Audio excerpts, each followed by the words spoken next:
Om Namo Bhagavate Vasudevaya. Om Namo Bhagavate Vasudevaya. Om Namo Bhagavate Vasudevaya.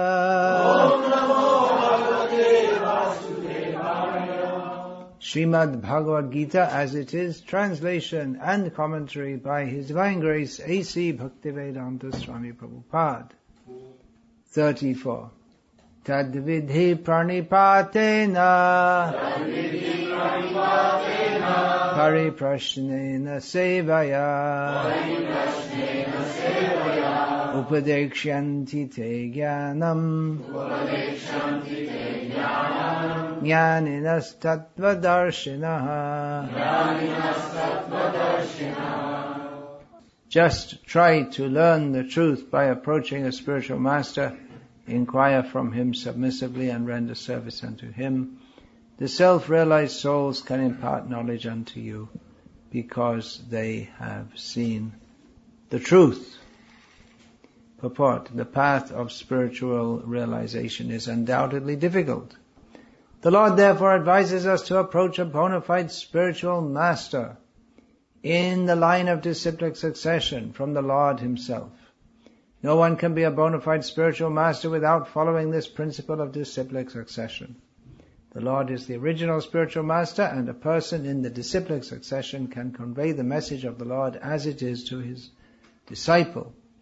No one can be spiritually realized by manufacturing his own process, as is the fashion of the foolish pretenders.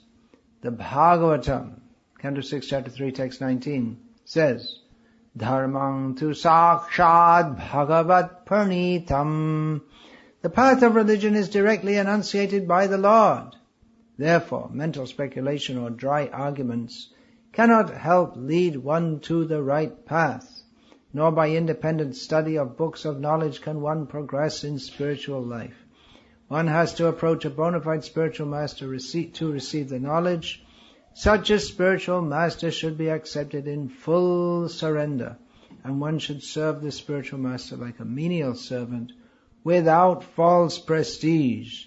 Satisfaction of the self-realized spiritual master is the secret of advancement in spiritual life.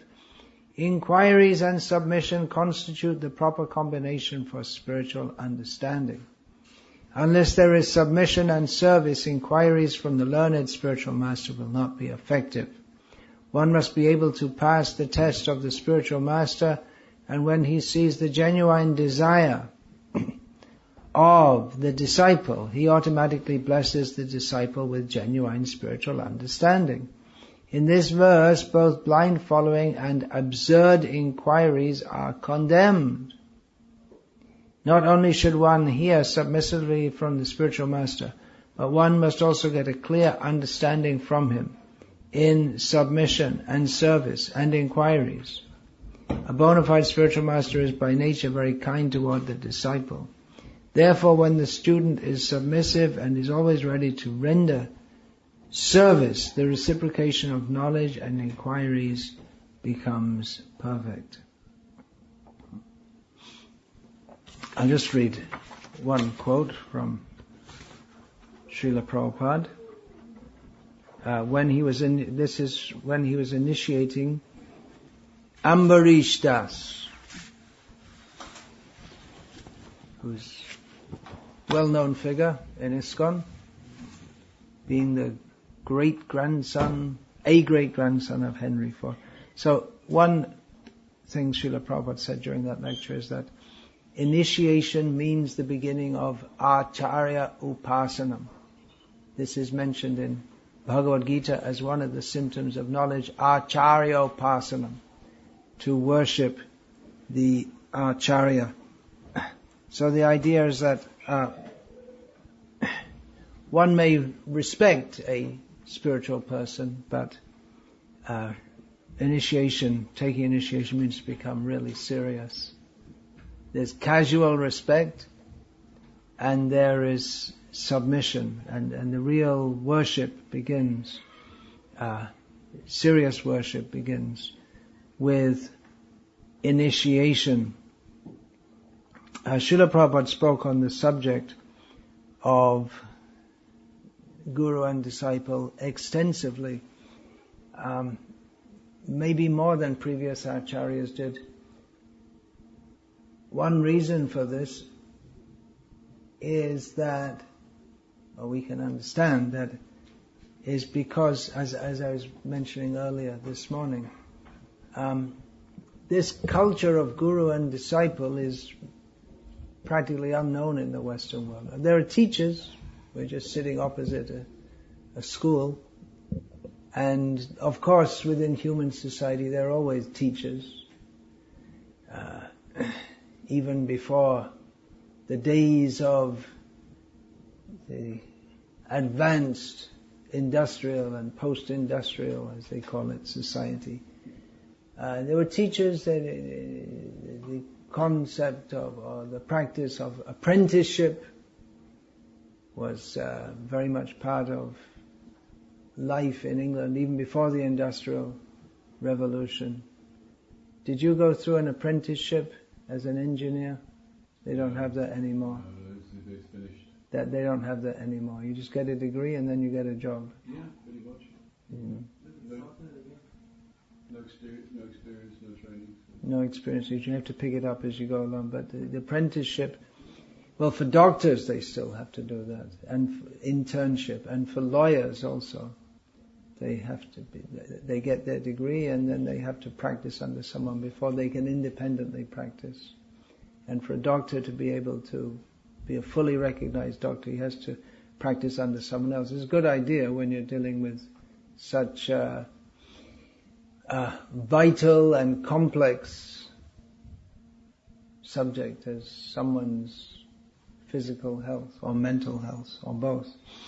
But that system was there, and at least until recently, there'd be a printing technologist apprentice or a butcher's apprentice.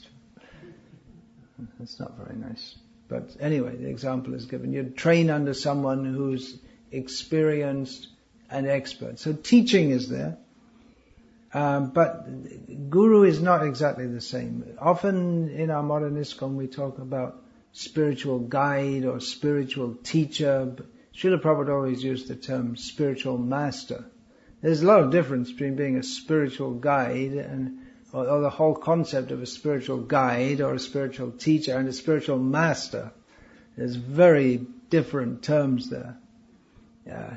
Someone guides you, okay, thanks a lot.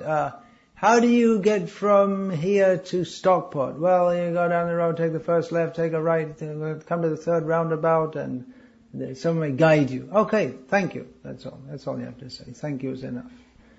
And if someone guides you as a teacher is more, or guide, the idea of a guide means that more or less you know what you're doing, but you got pretty much an idea of where you're going, but someone needs to just help you along the way. Teacher, in the modern age, a teacher is not much appreciated, and not much appreciable either.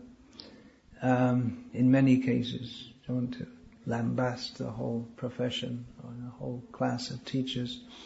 In India, until recently, the teacher was very highly respected, and even in the schools, because the idea was that it's a guru, he's teaching you.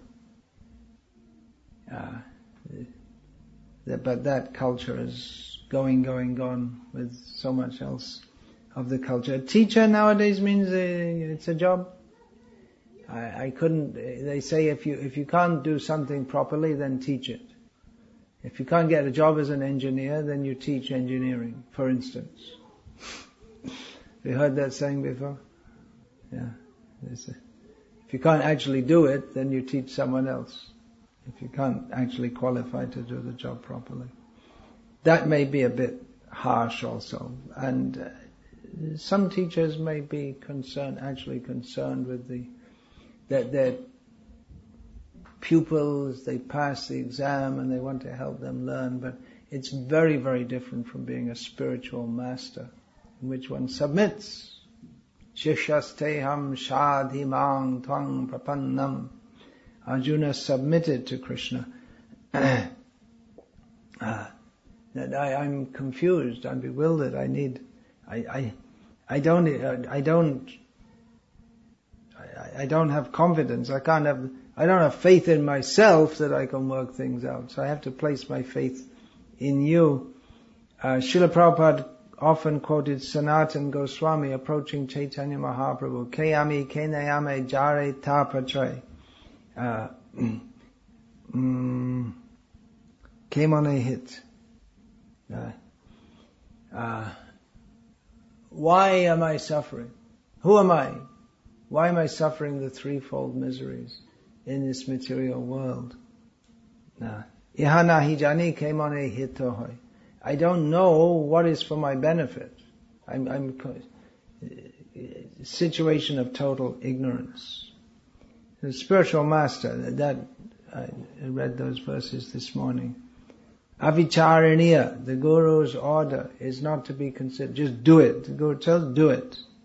The boys in the ashram, in the Gurukul, Guru tells them something, they do it. And it's expected they'll follow. The Guru instructs in such a way that it's just completely expected that the disciple will follow. It's not that, do it yourself. Lazy old fool. Which might, in the modern child to parent relationship, that it can be like that. This is not culture. This is not human life. What to speak of the spiritual exchange. I'll read another quote from Srila Prabhupada. Of course, there are many, many, many quotes from Srila Prabhupada about this. This is also from the initiation ceremony of Ambarish Prabhu. Srila Prabhupada explaining what is the role. There are many facets to it. Of course, the disciple is supposed to surrender. You might think, phew, that's pretty intense. But why does he do that? He gets back more than he gives. So you give yourself completely, then what do you get back? What can you get back? Well, you get the Guru, who's more than you. Because he's supposed to give himself to you, and to give Krishna, that's the point. Jaha hoite Krishna bhakti shai guru hoy. That's the definition of Guru given by Chaitanya Mahaprabhu, not so well known. It's from Chaitanya Charitamrita. From whom we get Krishna bhakti. That person is the Guru. So here's another quote from that lecture by Srila Prabhupada on the occasion of initiating Ambarish Prabhu. Srila Prabhupada said, I have given this example. Just like you are asking for honey and I give you a bottle of honey. And you think that I've now got the honey, now let me lick up the bottle. Someone may say, someone doesn't know what honey is. What is honey? Oh, honey is the thing you lick and it tastes very nice. So someone says, okay, give me some honey. So he gives a bottle of honey. He doesn't know what it is. He thinks, oh, he gave me honey, so I should lick it. Okay, he starts licking the bottle from the outside. No one told him that he have to open the bottle or the jar and lick the honey inside. So he said, I got the honey, now let me lick the bottle. So the honey is, Srila Prabhupada said, so honey is there in his hand, but he does not know how to taste it. He is licking on the bottle. So how will he taste it? So licking of the bottle of honey is not tasting. The contents, the honey, real honey, if it is open and if you take, then you will get taste. So to whom it is open to the bona fide disciple by the bona fide spiritual master. Otherwise, you go on for millions of years licking on the honey bottle. You'll never taste what is honey. Now, we've probably all heard this example before. The way Srila Prabhupada presents it here is profound. The idea is that Krishna consciousness, it's there. Nitya Siddha Krishna Prema Shadha Kabunoi. It is, Krishna Prema is there in everyone's heart. It's our natural birthright. Everyone is constitutionally connected with Krishna. Jiveswarupai Krishna Nitya Das. Connected with Krishna as a servant. It's our natural position. We're right there. Well, not quite, because we don't know how to contact Krishna. Even if you have the bottle of honey, but you don't know that you're supposed to open the bottle, and then you can access the honey. You don't know. So it's there, but it might as well not be there, because we don't know how to access it. So we are meant for eternal blissful life. Everyone wants eternal blissful life. No one wants to die. Well, some people want to die because their life is so miserable. But everyone wants to be happy and eternally happy. That is the aspiration of every living being. But we don't know. We don't know how to get that happiness. So Srila Prabhupada has given this example of the honey bottle. It's give the bottle and then explain. Now you have this is how you access. So Srila Prabhupada continues. This is a good example. Well, as a disciple, I shouldn't disagree with my guru, but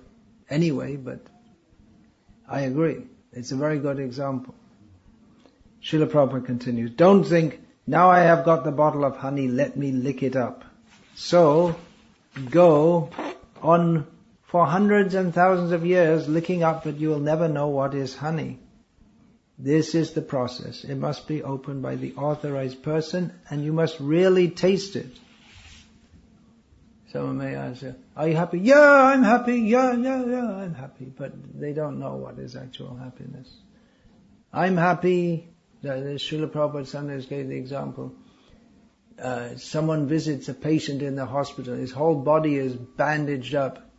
It's lying on the bed. He can just open his eyes and move his mouth to speak. And how are you? I'm feeling quite good today.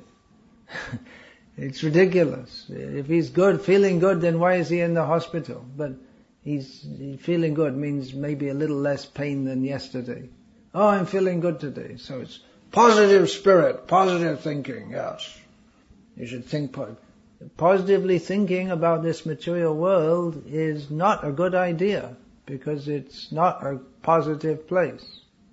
As you mentioned earlier in your lecture, it is Dukhalayam Ashashvatam. It is a place of misery.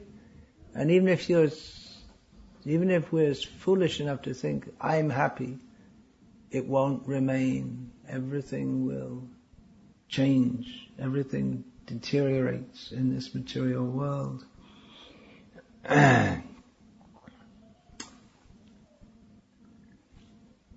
So, Srila Prabhupada continues. You'll never know what this is the process. It must be opened by the authorized person. And you must really taste it. Then you will understand what is honey when you taste it. Unless you have taken the purport of the Vedic literatures through the disciplic succession, you will never understand it. It will remain a mystery like the honey within the bottle. So initiation means to learn how to open the bottle. It's all connected with initiation. Otherwise, people have so many theories, so many philosophies, It's unbelievable how many philosophies.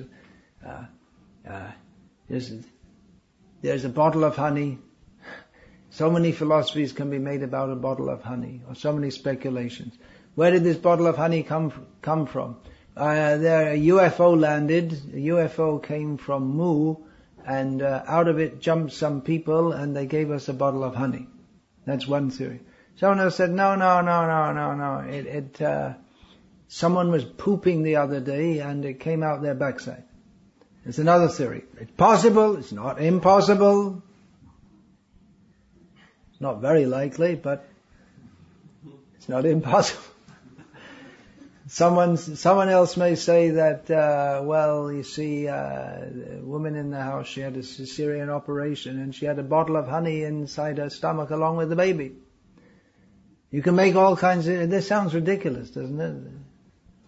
All of these things sound ridiculous. Well, pretty much all the philosophies that people dream up are ridiculous also. They don't know. They're just speculating. They don't have a clue actually about what is the goal of life and how to attain it. Sadhya sadhana tattva iha nahi jane. Sanatana Goswami also said. Chaitanya Mahaprabhu. What is the goal of life and how to attain it? I don't know. He's honest. He admits, I don't know. So you can go on speculating for millions of years unless we get proper knowledge from the disciplic succession. So initiation means to learn how to open the bottle. This is it. Now we got it. Now we got the right direction. What to do. Then you open the bottle and lick it and then become nourished. Take nourishment in Krishna consciousness.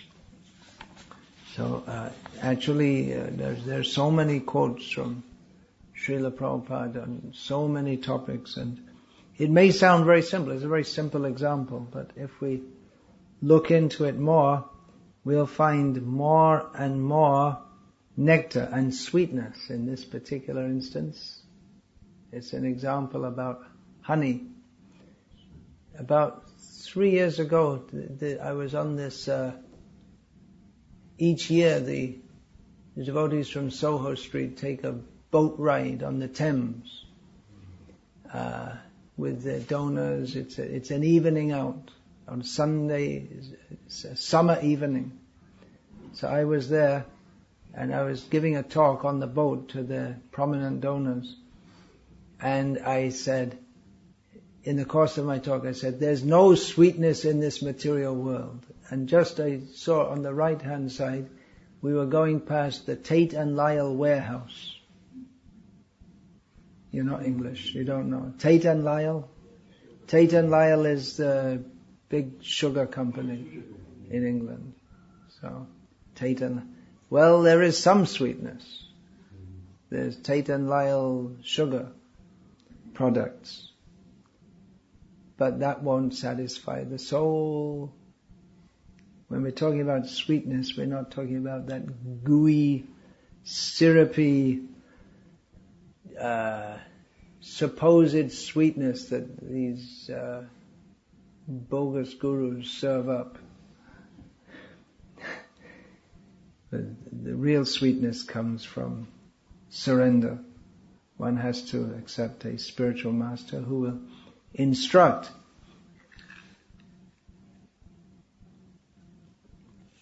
I'm personally very concerned with instructing.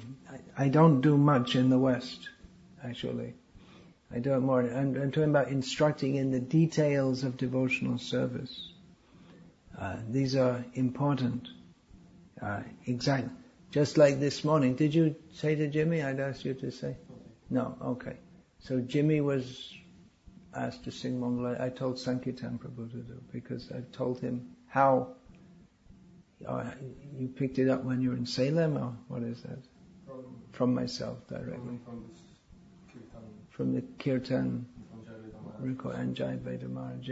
Srila Prabhupada had a very specific way he wanted Mangala Arati sung. Most devotees in our movement don't know it. I don't know if you know it or not, but I know that Sankirtan Prabhu knows it, so I bumped you off and had him. Bumped you off means I asked you not to sing, and I had Sankirtan Prabhu sing instead. But I don't try to, that's just one of many, many things, but I don't try to train so many things everywhere I go, because I would go mad and you would go mad if I did. But in certain centers, I do so. And then there are many, many details of devotional service which help us to be Krishna conscious. So I'm interested in giving that training. I'm not able to do for in places like this where I don't go much, you could call some devotees who know all these things. If you want to learn all these, there's a pronunciation, so many things to learn. Of course, the most basic things are chanting 16 rounds, following 4 regulated principles. That's the minimum requirement that Srila Prabhupada gave for initiation. But actually initiation is not just that. Or what is the essence? What is the essence of initiation? Is it the 4 regulated principles? No. Srila Prabhupada wrote in a letter in 1969, we prescribe to our students no illicit sex life, no meat eating, no intoxication, no gambling, but they are not ends in themselves. The real end is how to serve Krishna and sacrifice everything for him. So that's the real essence of initiation. It's not even chanting 16 rounds. That's not the essence of initiation. It's the real end is how to serve Krishna and sacrifice everything for him. As Chaitanya Mahaprabhu said, Dikha kale bhakta kare ata shamarpan. At the time of initiation, the devotee completely offers himself in the service of Krishna. Sometimes initiation is called a formality. And you may say, formality, then you don't need it. It's just a ceremony. What does it mean initiation is a ceremony, is a formality? The idea is that the ceremony confirms officially one's determination to fully surrender in the service of Krishna. If one is not prepared to do that, there's no meaning to the initiation ceremony. So in that sense, the ceremony is a formality. But of course, if one wants to fully surrender to Krishna, then he should go through this ceremony also, because it's a prescribed part of the process of fully surrendering to Krishna. As Chaitanya Mahaprabhu, I quoted this morning also, he gave this 64 processes of sadhana bhakti. Rupa Goswami included them in his Bhakti Rasamrita Sindhu. Atagur Guru Padashrayas Tasmat Krishna Dikshanu Shikshanam. So number 2 in the 64 processes is to take initiation. The first is to take shelter of a guru. That means to have that spirit of surrender. But then the second is to formally take initiation. So that is required. Now, when we hear things that the 4 regulated principles, they're not ends in themselves, Srila Prabhupada says, then there may be a tendency to minimize these and say, the 4 are not so important. The main thing is to love Krishna. Rules are just tools, but the main thing is to love Krishna. But the rules are also given to us because we don't love Krishna. The rules help us to mold our lives and mold our consciousness so that we can awaken our love for Krishna. That, of course, Krishna consciousness is a gift given from above by the mercy of Guru and Krishna. But the way they give it is by teaching us the process of devotional service as given by Chaitanya Mahaprabhu and as passed down in disciplic succession. So these 4 principles are there. I'm just going to speak a little bit about one of them, sometimes called the 4th principle. I don't know why it's called the 4th principle. It could be the 1st or the 2nd or the 3rd. They're not in any particular order. Of course, in Shastra they're mentioned. Striya is the first mention. Striya, Sunam. Striya means, indicates illicit sexual activity. Now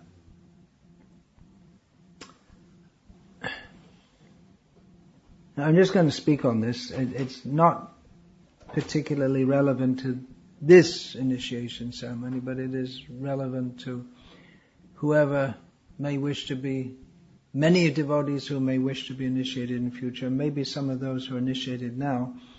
A little earlier this year, a youngish couple who I was to initiate the next day came to me and said that, well, we've been associating with devotees for 8 years. Youngish couple means married couple, man and wife. They said, we've been associating with devotees for about 8 years, and they're very serious in their practices. They didn't tell me that, but I know that. But we only just heard today that no illicit sex means sexual activity only for procreation of children. We didn't know that. We were told that it just means no illicit sex means only within marriage. So devotees should know that.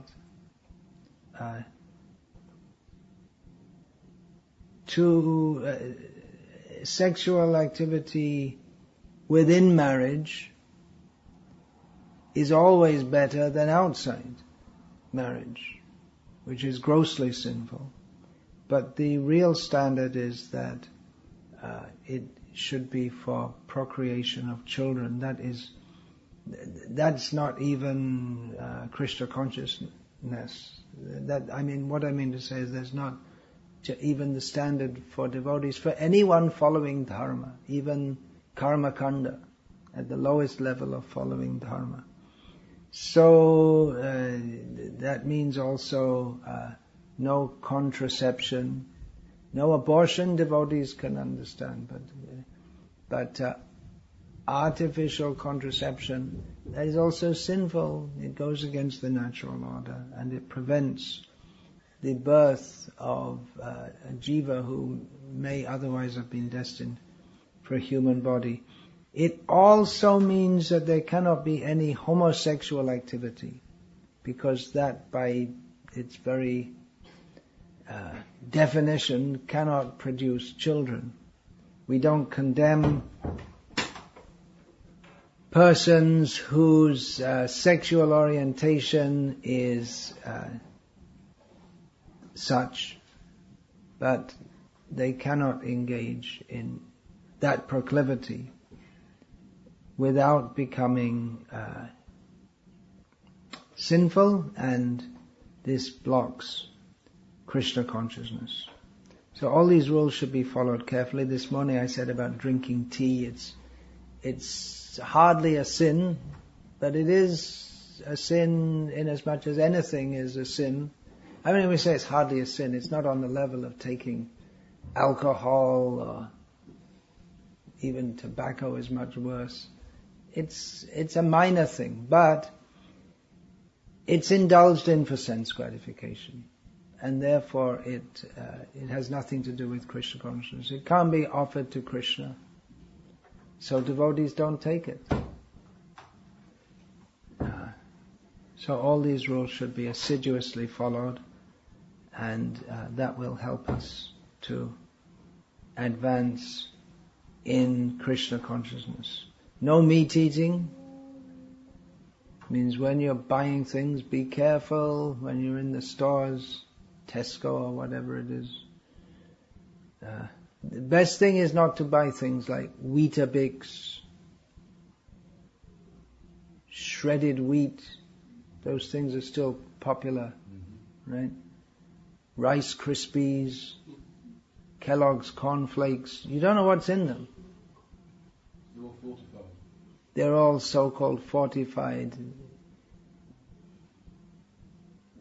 and they're not obliged to put on the label. Actually, in India, they have a green circle on packets if something's vegetarian. But then I was told about chocolate, that chocolate is made, and by the process of making it, so many bugs get crushed in, but they don't have to. There's a level they are allowed to have by the Food and Drug Administration, in FDA, Food and Drug Administration, that's supposed to oversee these things, in the United States of America, they're allowed to have something like 8% crushed incense, not more than that. So, well, it might be good for health. But all these arguments, should we take chocolate or not? Well, I think that pretty much sets the seal on it, doesn't it?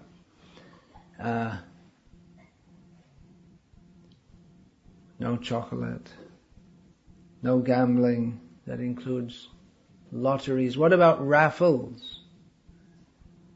Raffles. Devotees have raffles. We'll have that's also one form of gambling. Srila Prabhupada, when he saw crosswords in the Hare Krishna Explosion magazine from being issued from ISKCON Hyderabad, he saw the crosswords. So Prabhupada said, this is gambling. Stop that. Sports. What did Srila Prabhupada say? What is the word? Idle sports. What's the term, Srila Prabhupada? Frivolous sports, yeah. Frivolous sports. You may say, well, we don't play frivolously, we play very seriously. But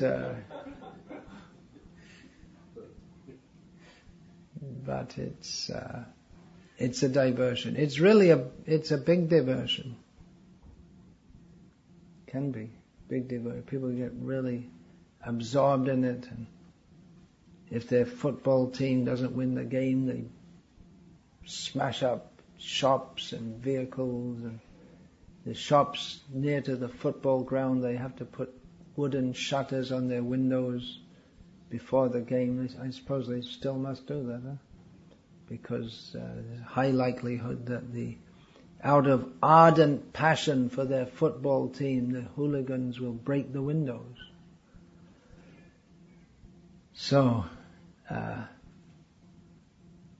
the real end, Srila Prabhupada said, is how to serve Krishna and sacrifice everything for him.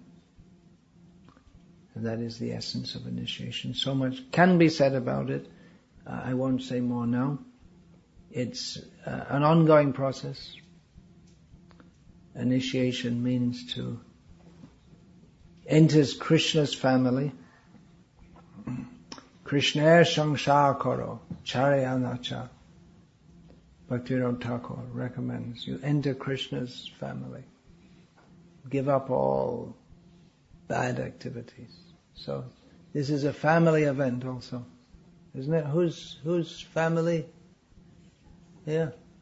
Oh, my brother is here, my sister, brother-in-law, sister-in-law, my wife, my father, and I'm getting lost here. Sorry, that's my niece over there with the glasses. That's my sister's daughter. And that's another niece, my brother's daughter. My brother is here. I see. Some came in from Nairobi, is it? Who came? Nairobi is Sonia came in from Nairobi. My niece, my sister, she came in from Nairobi. My brother-in-law, he came from Nairobi. My father next to him. Ah, yeah, your father I met yesterday.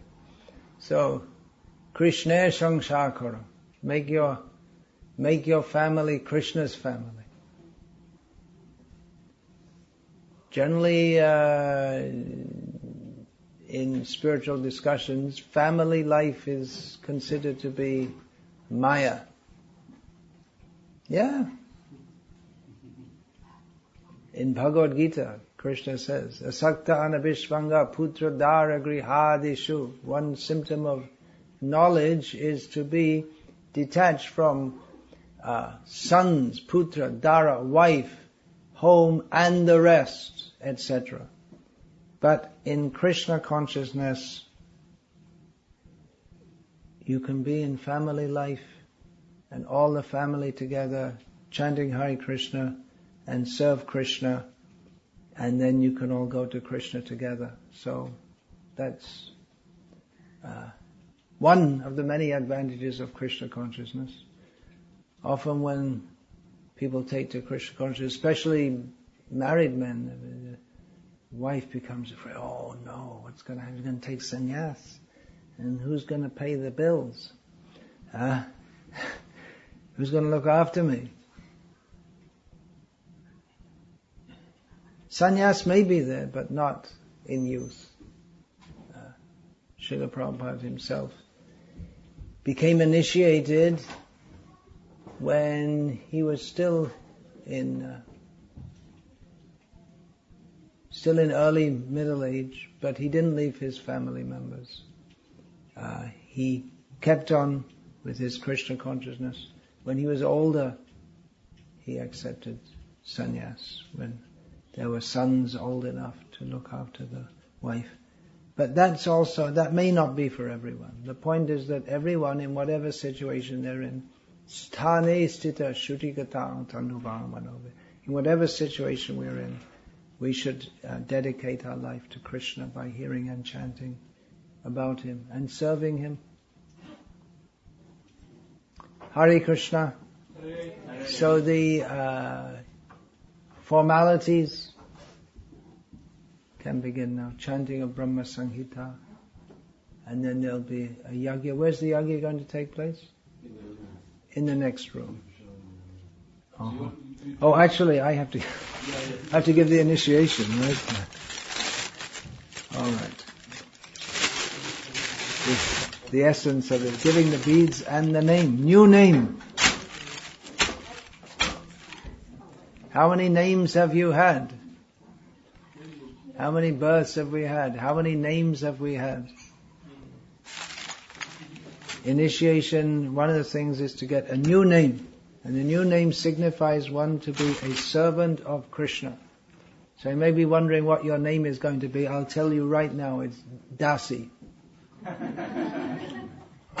In one initiation ceremony, Srila Prabhupada said that the most important part of the name is Das.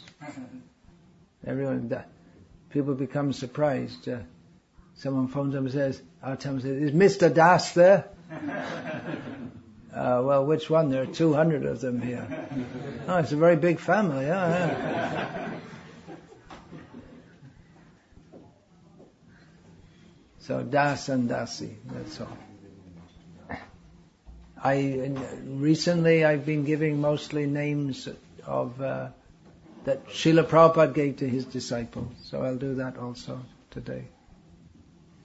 So you'll get the name of a god sister of mine. So you'll have to come a little close.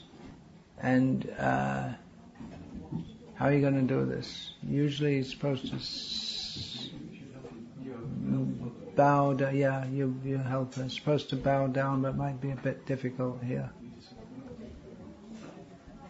Do whatever you can. If you can't physically bow down, then do the best you can. So you're very fortunate to have you're very fortunate to have a son, very good son, who can guide you toward Krishna consciousness. That's the real meaning of putra. Putra means one who delivers the parents from hell. So this whole material world is hell. So a real putra is one who can guide. Actually, the parents are supposed to guide, and in many ways have done. It's a pious family, no doubt. But to get that contact with pure devotional service, as Srila Prabhupada delivered on behalf of Chaitanya Mahaprabhu all over the world, that's very great fortune which your son has given to you. So, please tell me the 4 principles. And minimum how many rounds to be chanted daily? All right. So your name is Hera Pancami Dasi.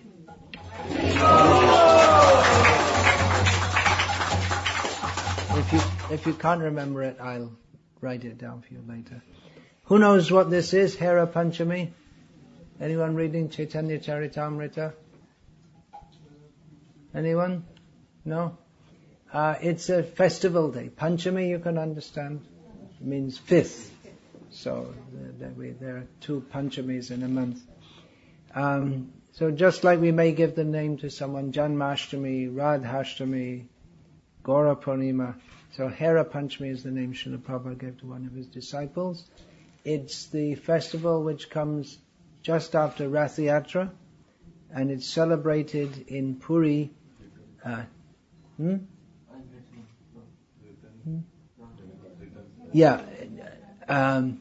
With the Lakshmi Devi comes out of the temple of Jagannath to chase him. He's run away to Gundicha. So she comes and she's very angry. And anyway, you can see it's described in Chaitanya Charitamrita. And the servants of Lakshmi, they beat the servants of Jagannath, even to the present day. They give them a good thrashing with sticks. And then she comes and chases him back to his own temple. It's described there in Chaitanya Charitamrita. Hare Krishna.